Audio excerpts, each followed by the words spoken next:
Jelajahi cara baru mendapatkan informasi. Download Metro TV Extend sekarang. Pemirsa, menguatnya keinginan elit untuk mengubah sistem ketatanegaraan dengan kembali ke desain masa lalu menjadi pertanda tidak baik bagi masa depan Indonesia. Usulan untuk memperkuat kembali lembaga MPR sebagai lembaga tertinggi negara bukan tidak mungkin menjadi alat politik untuk mempertahankan kekuasaan bagi orang yang ingin berkuasa tanpa batas waktu. Mengapa isu menempatkan kembali MPR sebagai lembaga tertinggi negara bisa naik ke permukaan? Sudah bersama kami Wakil Ketua DPD RI Nono Sampono dan pakar hukum tata negara Zainal Arifin Mohtar atau Mas Uceng. Selamat malam Pak Nono, Mas Uceng. Selamat malam Sylvia, selamat malam Bung Zainal. Baik. Oke. Selamat malam Pak Nono. Pak Nono, jadi benarkah keinginan untuk mengembalikan MPR sebagai lembaga tertinggi negara yang bisa memilih dan melantik presiden itu adalah usulan resmi DPD? Iya, memang akhir-akhir ini DPD RI mengusulkan adanya perubahan terhadap Undang-Undang Dasar kita atau konstitusi kita, karena memang kalau kita lihat keinginan untuk merubah Undang Dasar ini sudah begitu diperbincangkan di masyarakat, satu. Yang kedua, secara kelembagaan juga saya menarik dari periode 2009-2014, 2014-2019 ada rekomendasi MPR, ada 7 masing-masing, juga diantaranya mencantumkan di depan adalah ya misalnya diperlukan adanya pokok-pokok haluan negara. Nah, akibat dari perubahan pokok negara maka itu berimbas kepada kewenangan MPR, kewenangan DPD dan seterusnya ada lembaga-lembaga kehakiman. Nah, artinya secara formal itu sudah wacana itu sudah digaungkan sejak dulu. Nah, DPD juga mengiringinya dengan tuntutan untuk memperkuat kewenangan DPD pada saat itu di era 2009-2014. Namun karena gagal, kemudian beralih ke judicial review dan MK menghasilkan 2 keputusan. Yang sampai saat ini belum direalisasikan oleh DPR. Kembali kepada yang tadi, saya kira setelah pertemuan antara DPD RI pimpinan dengan pimpinan MPR, kita membahas bersama tentang hal ini. Ada hal yang sama dan ada hal yang berbeda. Tapi kesamaannya adalah kita sama-sama merasa perlu untuk merubah konstitusi kita. Karena rasanya sudah tidak pas dengan keadaan sekarang dan apalagi dianggap bahwa hal-hal yang berkaitan dengan nilai-nilai dasar Pancasila dan bagaimana kita membaca rumusan sistem bernegara yang dibuat oleh para pendiri bangsa pada saat itu, kita kembalikan lagi. Pak Nono, boleh kita spesifik membahas soal usulan bagaimana DPD mengusulkan supaya MPR kembali menjadi lembaga tertinggi negara yang artinya bisa memilih, melantik dan juga mengevaluasi presiden. Apa motif dari usulan ini? Ya tadi itu, jadi saya coba menggambarkan ada proses, jadi tidak ujuk-ujuk. Tidak ujuk-ujuk DPD mengusulkan seperti itu. Tapi ada juga secara resmi MPR juga mengusulkan adanya perubahan. Nah, cuman tadi motifnya saya katakan, apa, Pak? Urgensinya apa? Berbeda. Ya, salah satu diantaranya tadi itu, ya intinya adalah memang kalau kita melihat caranya untuk merubah itu ada 2 cara. Cara pertama yang ada sekarang ini di amandemen, ya di amandemen itu dirubah. Tapi ada cara lain yang juga DPD mengusulkan, bagaimana kalau ini kita kembali ke awal, kemudian dengan proses adendum, tapi intinya sebenarnya dua ini bisa dipertemukan, ya, baik dari DPR, DPD maupun dari MPR, sehingga mungkin nanti mencari titik temu dan waktunya yang tepat. Oke, Pak Nono masih membahas soal proses ya, bagaimana usulan itu lahir. Pertanyaan saya sebetulnya motif atau urgensinya apa sehingga memasukkan usul bahwa MPR kembali menjadi lembaga tertinggi negara sehingga bisa memilih presiden. Saya beralih dulu deh ke Mas Uceng. Mas Uceng, awalnya kan isu amandemen itu hanya seputar memasukkan pokok-pokok haluan negara PPHN. Tapi belakangan melebar ke reposisi MPR sebagai lembaga tertinggi negara dan juga ke isu pengaturan penundaan pemilu dalam situasi darurat. Menurut Anda, adakah urgensi untuk mengamandemen Undang-Undang Dasar 1945 atau lebih kental kepentingan politisnya? Begini ya, Mbak Hifia ya. Saya kira yang pertama memang harus ditanyakan ke DPD, mengapa DPD mengalami perubahan politik hukum yang cukup tajam. Karena kalau kita lihat draft naskah komprehensif produk DPD di tahun 2012, isinya sangat jauh dari itu. Isinya itu malah menguatkan sistem presidensil, MPR kemudian menjadi joint session. Ada banyak sekali konsep-konsep yang sebenarnya jauh lebih tepat menurut sistem presidensil. Nah, yang kedua adalah memang harus kita tanyakan sebenarnya yang diinginkan oleh negara ini adalah apa? Kalau dia menggunakan sistem presidensil, maka produk-produk tertentu itu kelihatannya barang yang tidak terlalu pas ada dalam sistem presidensil. Misalnya produk yang dikatakan tadi adalah haluan negara. Misalnya presiden diangkat oleh parlemen, diangkat oleh MPR. Itu kan mencirikan atau lebih dekat pada ciri sistem parlementer. Makanya yang harus kita tanyakan kepada teman-teman DPD atau usulan apapun yang berkaitan dengan itu, apakah kita mau menggeser kesepakatan perubahan Undang-Undang Dasar di tahun 99 sampai 2002 yang itu menguatkan sistem presidensil kembali menjadi melemahkan sistem presidensil. Saya pikir silahkan itu dijawab MPR dulu. Kenapa kemudian terjadi perubahan politik hukum dari penguatan sistem presidensil menjadi pelemahan sistem presidensil. Yang ketiga yang harus kita tanyakan adalah apa kaitannya problem yang terjadi sekarang dengan ujuk-ujuk mengubah sistem pemilihan presiden. Karena saya kira kalaupun itu dikaitkan dengan adanya haluan negara, belum pernah ada riset sepemahaman saya ya, kalau ada mungkin saya harus baca, yang menunjukkan bahwa kesalahan atau kegagalan saat ini itu karena tidak adanya haluan negara. Bahwa terjadi ketidaksinkronan antara pembangunan itu karena penerjemahan rencana pembangunan menjadi anggaran pembangunan atau proyek pembangunan itu yang tidak berjalan. Biasanya tidak terlalu rapihnya antara Bappenas dengan Kementerian Keuangan. Jadi itu biasanya problem dasarnya di situ. Menerjemahkan apa yang diinginkan oleh negara dengan apa mekanisme pembangunan, apa proyek pembangunan, bagaimana keinginan presiden dan bagaimana pembangunan itu dijalankan. Kalau itu ada beberapa tulisan yang menjelaskan soal itu. Tapi kalau ini dikaitkan dengan ketiadaan GBHN, saya kira tidak ada. Lagi pula memang nyaris tidak ada negara-negara dengan sistem presidensil itu membuat GBHN atau haluan negara. Karena kalau haluan negara dibuat, maka apa gunanya seorang presiden? Presiden mau merumuskan apa? Apa gunanya presiden dipilih kalau kemudian dia tidak menjanjikan apa-apa dalam proses pemilu? Nah, pertanyaan yang paling menariknya adalah kalau kita memang menggeser itu semua, melahirkan kembali penguatan MPR, menggeser lagi proses pemilihan di MPR, ya kita selamat datang sistem parlementer. Kita tidak lagi menggunakan sistem presidensil. Nah, mungkin saya mengatakan begini, jangan-jangan ya, walaupun ini mungkin agak terlalu asumtif ya, jangan-jangan perubahan ini tidak didriven oleh kesadaran konsep ketatanegaraan dan kesadaran sistem hukum tata negara, tetapi ini lebih pada keinginan politik. Jangan-jangan ingin menggeser untuk mengatakan elit politik kembali harus berkuasa dalam proses pemilihan siapa yang menjadi presiden. Dan yang kedua adalah orang-orang yang mustahil terpilih melalui sebuah proses pemilihan langsung, yang itu langsung oleh rakyat, itu ingin menguasai negara dengan mengubah sistem pemilihan melalui MPR. Nah, jangan-jangan menjadi seperti itu. Sepanjang kemudian pertanyaan-pertanyaan tadi tidak dijawab. Ya. Oke, ada beberapa pertanyaan tadi, termasuk tadi apakah betul ada kepentingan politik di balik semua ini?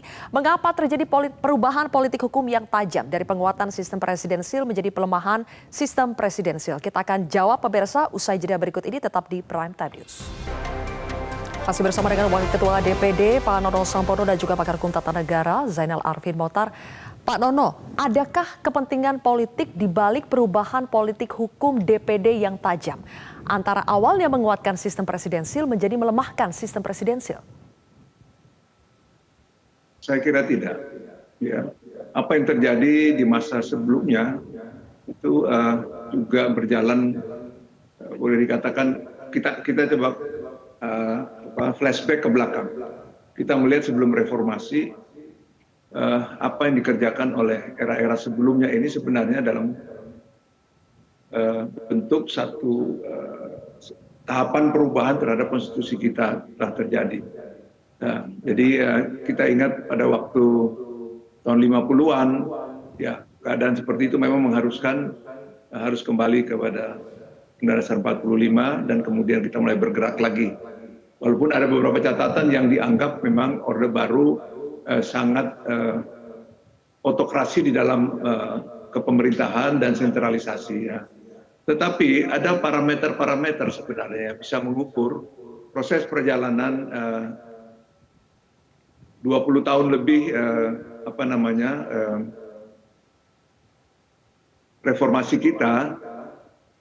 Misalnya contoh ada beberapa parameter yang memperlihatkan bahwa sistem demokrasi dan ekonomi hasil perubahan konstitusi 99 2002 ini boleh dibilang tidak berhasil menjawab Indonesia yang berdaulat, adil, makmur sesuai dengan amanat naskah pembukaan Undang-Undang Dasar 45 itu satu. Yang kedua adalah adanya kesenjangan-kesenjangan yang terjadi. Ini dalam pembahasan ya sebelum menuju ke sana, dan kemudian adanya ketidakadilan dan kemiskinan juga cukup tinggi belum terjawab. Nah, dari ini semua kita melihat bahwa di parlemen tadinya dengan ada hadirnya DPD RI kemudian dibentuk 2 kamar. Memang sistem ini bisa 2 kamar, bisa 1 kamar. Ya, ada negara yang menganut dari DPR, dari partai politik dan DPR independen itu di 1 kamar. Itu ada beberapa negara menganut itu. Kemudian kita sekarang menganut 2 kamar. Tetapi apa yang terjadi? Pasal 22D itu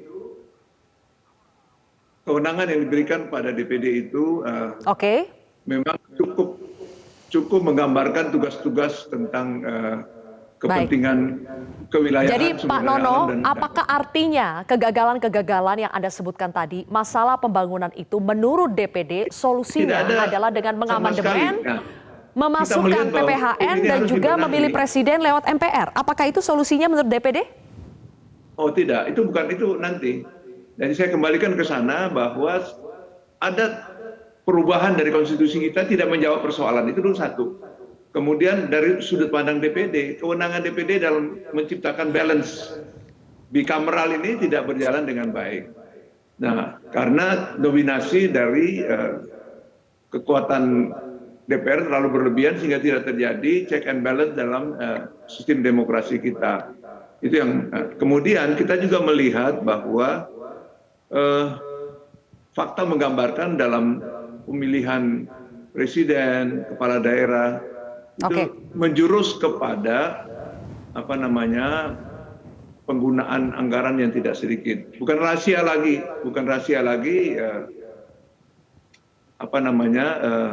ada yang mengatakan misalnya bupati harus memerlukan angka sekian untuk menjadi bupati, gubernur angka sekian. Bagaimana kalau presiden? Baik. Nah, kalau ini dibiarkan terus, maka tentu ini persoalan. Nah, oleh karena itu DPD berpandangan bahwa ini harus dihentikan dan kita pernah lakukannya di Orde Baru, di Orde Reformasi saja sampai dengan pada SBY yang pertama itu kan pemilihannya di MPR. Dan itu berjalan baik-baik saja. Pak Nono, kita geser dulu ya ke Mas Uceng ya, biar waktunya ini contoh. dibagi. Jadi kita bukan ada kepentingan politik tertentu Oke, Yang paling itu penting penegasan adalah dari Pak Nono. sistem Bukan karena ada ketatanegaraan kita kepentingan ini politik tertentu, Mas Uceng, tapi karena ada alasan-alasan, masalah-masalah tidak ada yang menjadi kepentingan latar kecuali yang belakang. tadi itu. Bagaimana tanggapan Anda, Mas Uceng? Masih relevan tidak Iya, alasan yang disebutkan oleh Pak Nono itu? kecurigaan publik akan adanya kepentingan politik itu hanya bisa terjawab manakala bisa dijelaskan secara rasional. Yang pertama tadi jika dicontohkan bahwa kita kembali ke Undang-Undang Dasar 45 seperti di tahun 59, tentu kondisinya jauh sekali berbeda dengan sekarang. Pada kondisi 59, kita semua paham bahwa ada perubahan Undang-Undang Dasar, Dewan Konstituante yang gagal membentuk Undang-Undang Dasar, itu pun kata gagalnya itu bisa diperdebatkan. Kalau Anda baca misalnya disertasinya Adnan Buyung Nasution, itu menjelaskan bahwa sebenarnya bukan kegagalan Dewan Konstituante untuk membentuk Undang-Undang Dasar, tetapi digagalkan. Itu ada banyak faktor di situ yang nanti silahkan dibaca. Jadi bukan soal gagal, tapi digagalkan. Jadi ada kehendak politik sebenarnya untuk menggagalkan Dewan Konstituante dan mengembalikan ke Undang-Undang Dasar 45 yang lama. Jadi itu saja Anda bisa baca, mengembalikan itu bukan gerakan yang tiba-tiba murni saja, tapi bisa juga dibaca sebagai ada gerakan politik yang melandasi di situ. Yang kedua yang tadi disampaikan oleh Pak Nono Sampoerno berkaitan dengan berkaitan dengan bikameralisme, saya kira itu nyaris tidak punya keterkaitan sebenarnya dengan sistem pemilihan presiden. Kita selalu mendukung bahwa yang namanya sistem parlemen harusnya sistem parlemen yang 2 kamar yang secara sehat 2 kamar, ada perimbangan yang yang lebih efektif ya antara kamar pertama dan kamar kedua. Coba bayangkan kalau kita kembali ke Undang-Undang Dasar 45 yang lama, maka pernyataan paling pertama harus kita lakukan adalah selamat tinggal yang namanya DPD. Karena kemudian DPD harus dihapuskan. DPD tidak ada dalam sistem Undang-Undang Dasar 45 yang lama. Yang ketiga, kalau dikatakan biaya tinggi dalam sebuah proses pemilihan kepala daerah, pemilihan presiden, jangan karena kegagalan kita menari lantai yang kita tuduh terjungkit. Jangan karena kegagalan kita membangun sistem pemilu yang berbiaya murah atau menghalangi orang melakukan perbuatan jahat yang namanya money politik, lalu yang kita tuduh adalah sistem pemilihannya yang keliru. Kita yang gagal membangunnya, kita punya lembaga KPU, kita punya lembaga Bawaslu, kita punya lembaga DKPP, kita punya kepolisian, kita punya Gakumdu, lembaga-lembaga yang sebenarnya harusnya bekerja efektif untuk melakukan pengawasan money politik, tapi kemudian gagal, lalu kemudian yang dituduh adalah sistem pemilihannya yang keliru. Saya kira tidak ya, kita tidak bisa mengatakan bahwa kegagalan sistem pemilihan yang ada sekarang karena tingginya money politik. Harusnya yang dilakukan negara ini adalah menghilangkan money politik. Seperti di banyak negara yang juga menggunakan sistem pemilihan langsung, tetapi relatif bisa menekan yang namanya money politik. Artinya, bukan pemilihan langsung penyebabnya, tetapi kegagalan kita sebenarnya untuk mengenyahkan yang namanya money politik. Nah, maksud saya adalah, kalau ada penjelasan rasional yang bisa menjelaskan alasan kita untuk hijrah kembali misalnya ke sistem konstitusi yang lama, atau hijrah kembali misalnya ke dalam sistem pemilihan presiden oleh MPR, itu mudah, tidak ada tuduhan bahwa ini ada kepentingan politik. Tetapi manakala tidak ada penjelasan rasional yang memadai, teoritik, konseptual yang bisa menjelaskan itu, bagaimana mungkin kemudian bisa dikatakan tidak ada kepentingan politik? Anda bisa baca misalnya, ada banyak sekali disertasi, tulisan, hasil riset yang menjelaskan bahwa perubahan Undang-Undang Dasar 45 di tahun 99 sampai 2002 memang belum cukup baik. Tetapi paling tidak membuat Indonesia menjadi jauh lebih baik. Oke. Ada banyak disertasi itu. Bahkan bisa dikatakan ketika presiden dipilih langsung dan dilakukan pembatasan, proses pemilihannya tidak lagi melalui MPR tapi melalui rakyat dan dibatasi 2 kali, itu adalah salah satu terobosan yang diakui oleh banyak pemikir di dunia untuk mengatakan bahwa itulah tanda Indonesia bergeser dari otoritarian menuju arah demokrasi. Nah, bagaimana mungkin kemudian roda itu ingin diputar balik ke belakang, lalu tanpa penjelasan yang rasional dikatakan bahwa tidak ada kepentingan politik di dalamnya. Nah, saya kira yang begituan itu jauh lebih penting untuk dijawab dibanding kemudian menyatakan bahwa tidak ada kepentingan politik. Tapi pada saat yang sama, gagal menjawab perkembangan catatan rasionalitas yang begitu lama sudah dibangun dan diperdebatkan dalam dunia hukum tata negara. Baik, oke. Di situ dulu ya soal perdebatan alasan rasional maupun tidak rasional, karena mungkin kalau kita berdebat soal alasan ini akan panjang. Tapi yang penting untuk ditanyakan karena besok ini informasinya adalah sidang MPR yang digelar besok akan mengusulkan amandemen Undang-Undang Dasar 1945 termasuk akan memasukkan usul DPD. Betulkah demikian Pak Nono, sebetulnya sudah sampai tahap apa usulan ini? Ya, memang pada sidang paripurna yang lalu diputuskan, karena tadi sudah saya gambarkan bahwa kita cukup melihat begitu banyak termasuk MPR sendiri, kemudian beberapa partai politik juga mengatakan bahwa memang perlu dilakukan koreksi terhadap konstitusi kita. Itu dulu yang pertama. Bahwa perubahan terhadap konstitusi itu adalah sebuah keniscayaan dan itu menjadi pandangan. Cuma tadi saya gambarkan bahwa ada dua cara memang. Cara pertama adalah di amandemen, artinya beberapa pasal-pasalnya dirubah. Itu cara pertama. Tetapi ada kelompok juga yang juga melihatnya bahwa kalau ini sudah terlanjur kebablasan, kelirunya, ya mungkin lebih baik seperti itu. Kalau tadi digambarkan, saya setuju bahwa tidak bisa dipersamakan pada tahun 59 dengan sekarang, masa sekarang. Tetapi itu sudah berjalan. Kalau ada pandangan seperti tadi bahwa ini ada sebuah rekayasa, saya kira ini perlu ada penelitian yang lebih sahih, katakan begitulah. Dan ini sudah berjalan. Oke lah, itu pembelajaran buat kita semua. Tapi yang penting sekarang terlihat bahwa banyak pihak termasuk yang ada di Senayan, baik DPD maupun sebagian dari partai politik di DPR dan kemudian MPR sendiri sepakat bahwa ini harus ada perubahan, harus disempurnakan. Baik, Pak Nono. Oke, singkat saja, ini besok akan dimasukkan dalam sidang MPR besok, Pak? Memang, dan tadi dikatakan bahwa nanti ini akan hilang. Bukan begitu. Kita ingin agar kembali ke Undang-Undang 45 tetapi di adendum. Ada beberapa poin yang di adendum bahwa tidak berarti kehilangan. Oke, sudah kita tangkap maksud dari Pak Nono. Sayang sekali waktu kita sudah habis. Mohon maaf, harus kita sudahi terlebih dahulu. Kita akan lihat apa yang terjadi besok di sidang MPR ya. Terima kasih Pak Nono Sampono dan juga Mas Uceng. Terima kasih sudah bergabung bersama kami di Prime Time News. Cara mudah mendapatkan informasi dengan satu sentuhan jari. Download Metro TV Extend.